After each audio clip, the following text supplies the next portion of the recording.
Hello and welcome to the channel, or welcome back if you hung out with us in the last video. Today we're in Moffat, which is in Dumfries and Galloway, the southwest of Scotland. It takes us about 2.5 hours to get up here, but it's a beautiful little village, so it's definitely worth the journey.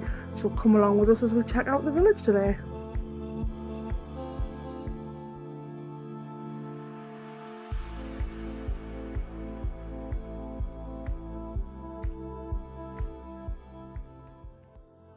So as I say, Moffat is about 2.5 hours away from where we are, and the drive up to Moffat is fairly easy, mostly main roads, and the turn off for Moffat is just off the M6, and to Moffat itself is only about 5 or 10 minutes. So yeah, pretty easy, straightforward drive. Now, the name Moffat is believed to be Gaelic in origin, and it's theorised to mean a long plain. Pretty interesting. Interesting.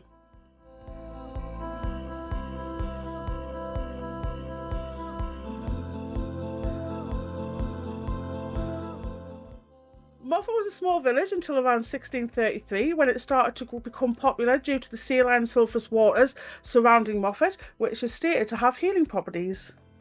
This turned the village into a popular spa town. Now, later, in 1748, a second mineral spring was found, attracting even more visitors to Moffat. Throughout the Victorian period, the town enjoyed a reputation as a fashionable destination and is reported to have attracted many notable people from high society.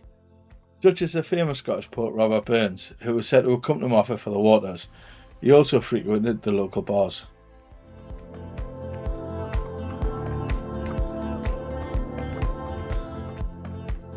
So there is two main places to park in Moffat. The first is the car park that we're coming up to at the moment. The second one's the High Street, but we'll have a look at the High Street in a little bit. But this car park has plenty of car parking spaces. There's electric hookups.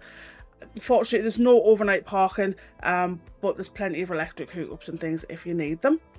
This is obviously the town centre map. You'll find these dotted around, so they're very helpful as to where you are and where things are from where you are at the time. And this is a sort of bench just before you start walking by the river. I'm just wondering what the fascination with eagles is, because as you'll see later in the video, there's quite a few carvings of eagles around the town. So if anybody does know the association with them, drop us a comment and let us know. This is a map of the surrounding areas, mostly of Moffat. There's a lot of different walks and wildlife viewpoints, bike tracks and things like that. So that'll tell you where all of those are.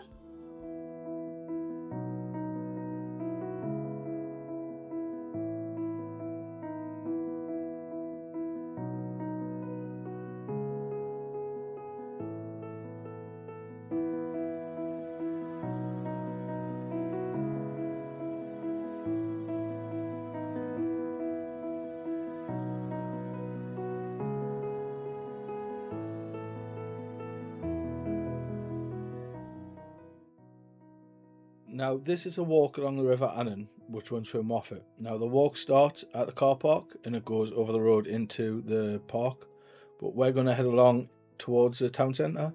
Now, it's a beautiful little walk, very picturesque. It's great on a bicycle or with your dog, or just to clear your mind. The path is a bit treacherous. It can be a bit slippy in the winter. I seem okay with it, and I'm reasonably I would say cautious on foot. I'm a bit unbalanced, and I find it fine. So yeah, I would definitely recommend it. There are cuts along it that take you up into the town centre. There's several, and it just gives you ease of access.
Moffat also has a recreation park that has a boating pond in it as well.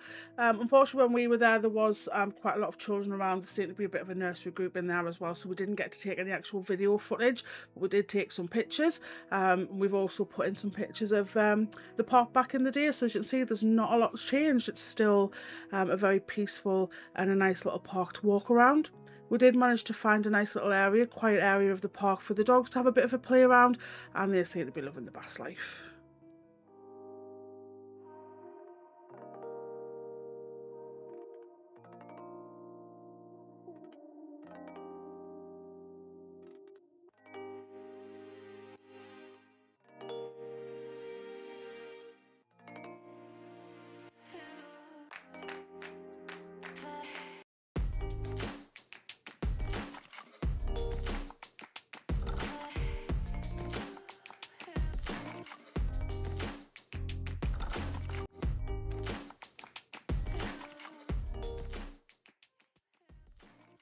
So like with the river walk, you'll find lots of little cuts like this one if you follow this path that leads down into the main town. This particular path will come out behind the co-op and will take you to this particular garage here, where there is a 24-hour laundrette as well, so that's great for all of you car campers or van lifers.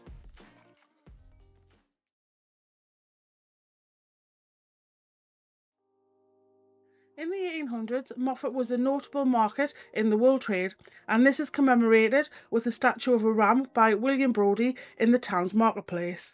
Now, apparently, this piece has no ears, and that's something that caused Brodie such embarrassment that he supposedly hung himself in a local hotel, and still haunts the streets of Moffat to this day.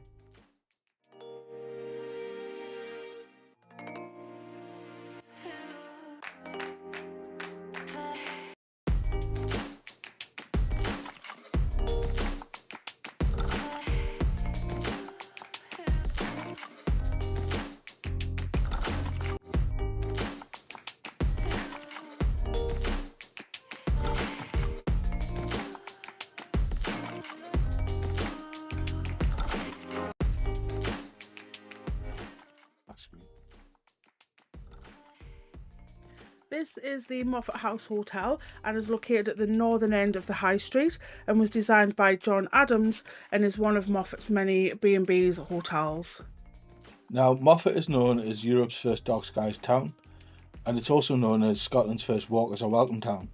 Now, the walkers welcome status also means that muddy boots and muddy pups are generally welcomed into the cafes and restaurants of Moffat, such as the Rumbling Tom, Brodie's, and the Beef Tub Grill, to name a few. All highly rated, quality food and great service.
Now, this is Moffat's pharmacy, or druggist. Now, it's reported to be Scotland's oldest druggist, and I find it fascinating. It's got such a fantastic sign.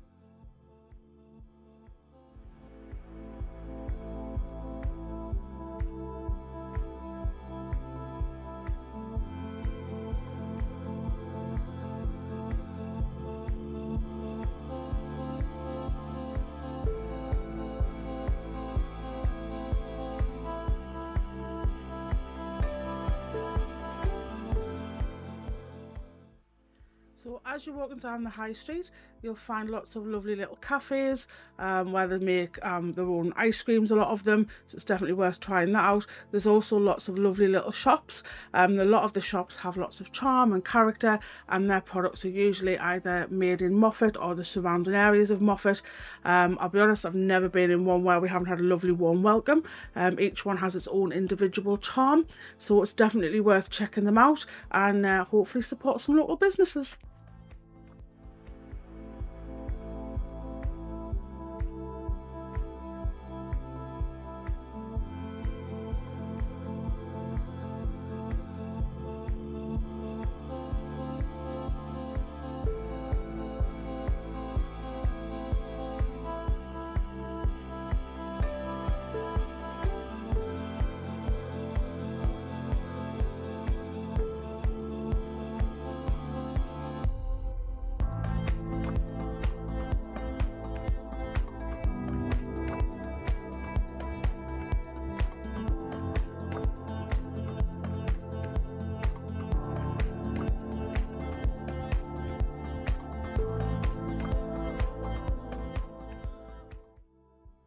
As you can see across the road there, this is the Star Hotel, which is a mere 20 feet or 6 metres wide and was listed in the Guinness Book of World Records as the narrowest hotel in the world. Tax avoidance. Apparently. Now, this is one of our favourite shops in Moffat. It's the bakery. It really is fantastic. Now, some of our favourite things from this are the steak pie, which is just absolutely full of chunky steak, and the donut, which is cream and oh, it's exceptional. Definitely worth a visit if you're in Moffat.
So this is the famous Black Bull Hotel, where the infamous murderer William Hare may have stayed during his escape to Ireland after turning King's evidence against William Burke in the Burke and Hare murders.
The hills in the background there, I believe, form part of what is known as the Devil's Beef Tub, and this is a dramatic hollow in the hills north of Moffat, which is formed by 4 of the Great Hills, and we'll pop them on the screen for you there.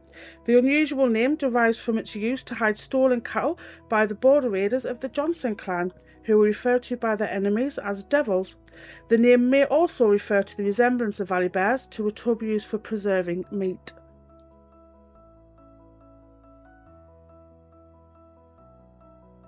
And this is the pre-mentioned graveyard, so it's the old churchyard. So this is where the old church was situated. So we did take a little walk around the graveyard.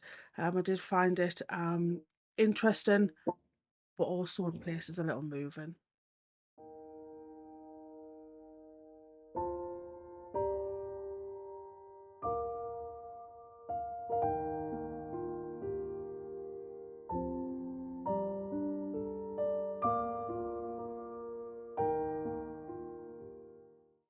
So the one thing that I did find surprising walking through this graveyard was just how quiet and peaceful it was. So even though it is quite next to the high street and the road, doesn't seem to filter into the churchyard, which I thought was quite atmospheric, if you like.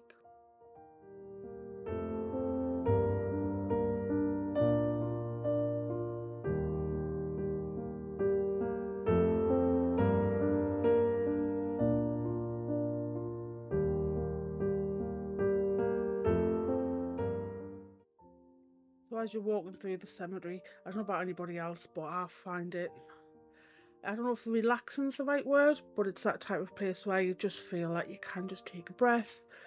I did find looking at the old graves somewhat interesting. A lot of them were from the 1800s. There was some there that were even earlier, around about the 1700s.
So this is one of those graves that are mentioned from, I believe, 1794.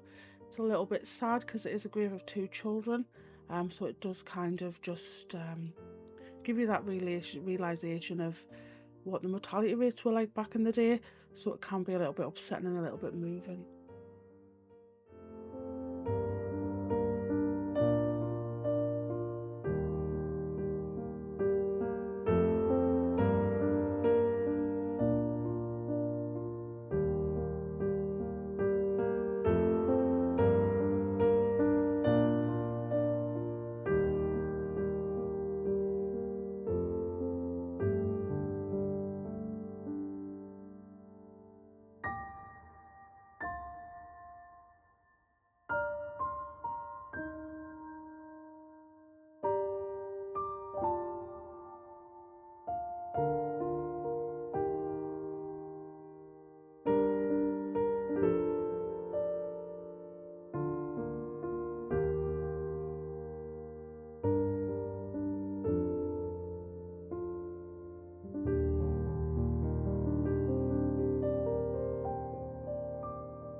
That is the original churchyard of Moffat.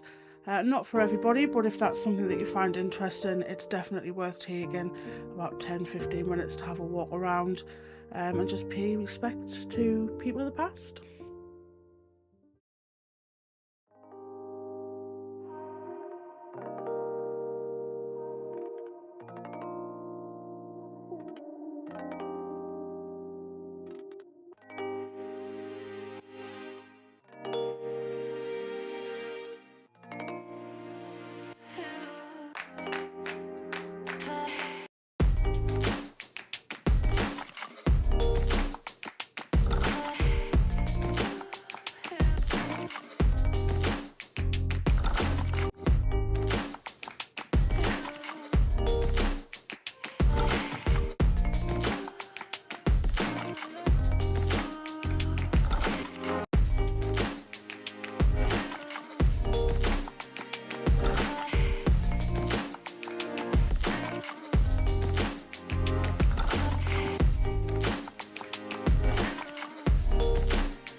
So as well as the main high street, Moffat also has some little side streets which are definitely worth checking out, because you will find some amazing local little shops up there as well.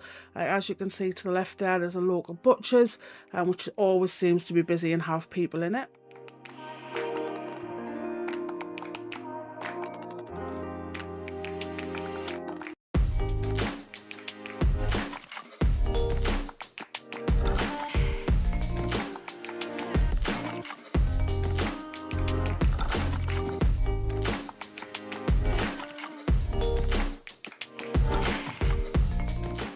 Beautiful little local shop there selling all your different books. I do believe they have a mixture of old and new, so it's definitely worth checking them out for any of your original copies maybe. One thing to note is when we went up, some of these side shops were closed. I believe they have a couple of weeks period in October when they'll close down after the summer season to get ready for the Christmas, I suppose.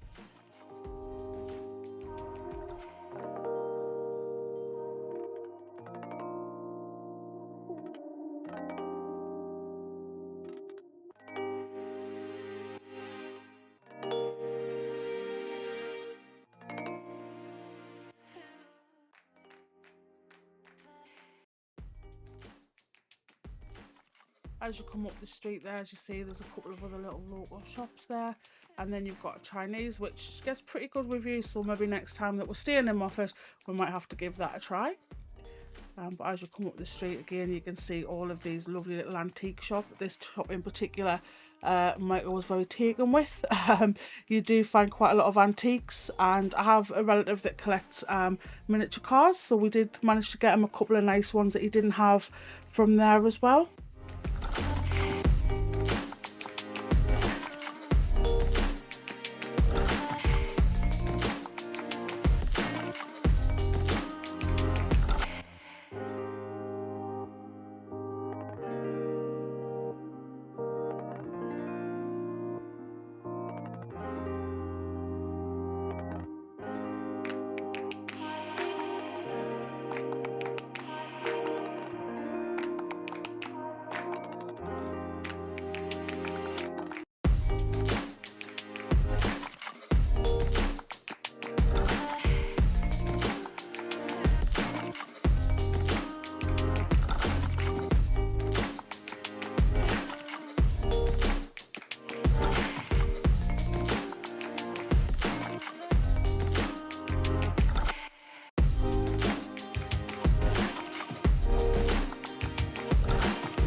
So this is the local cheesemongers. As you can see, most of their stock comes from Moffat or roundabout. They do have a great selection of cheeses. Those cheese scones that you've seen at the beginning are phenomenal, but they do sell really quickly, so if you want to try them, you need to get in there early. A lot of the jams and chutneys that they do are from, again, locally sourced.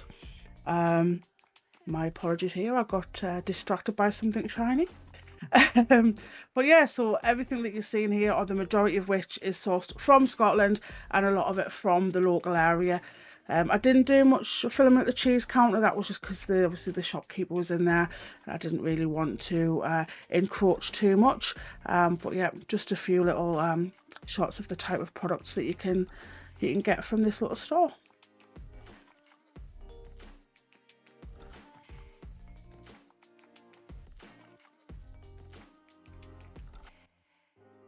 Now, this is the Emporium, and it's next door to the Cheesemongers. It's another fantastic little local shop.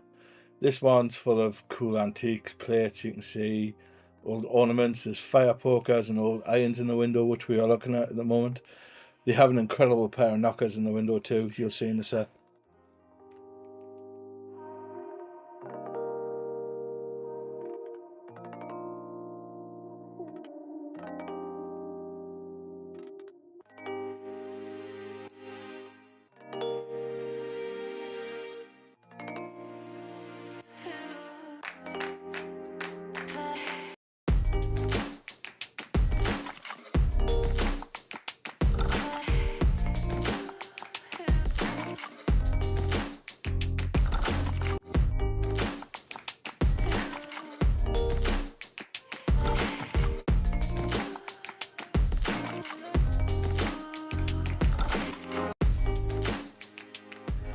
that's Moffat. Thank you for joining us on our walk around Moffat today.